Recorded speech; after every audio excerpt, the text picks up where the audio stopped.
এই সরকার নির্বাচিত হয়ে ক্ষমতা গ্রহণের প্রাক্কালে টেলিভিশন সহ বিভিন্ন জায়গায় যখন জিজ্ঞেস করেছিল এই সরকারের কি কাজ হওয়া উচিত, আমি পরিষ্কার করে বলেছিলাম কাজ তো অনেক, অন্তত পক্ষে দয়া করে 2টা কাজ দিয়ে শুরু করতে পারে।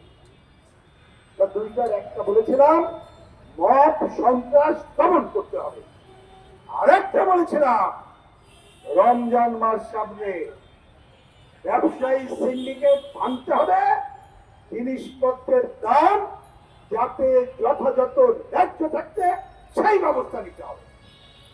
বন্ধুগণ, আমরা কি দেখলাম? এই সরকারি সংস্থা যারা ভোক্তার অধিকার সংরক্ষণ করে, বাজার নিয়ন্ত্রণের দায়িত্ব পালন করে, আইন করা ছাড়া তো আমি আগে যে কথাটা বললাম মব সন্ত্রাসও দূর করা যাবে না, বাজার সিন্ডিকেটও ভাঙা যাবে না। তাহলে সরকারকে যদি এই কাজটা করতে হয় তাহলে আইনের যথাযথ প্রয়োগ করতে হবে, জনমত গ্রহণ করতে হবে।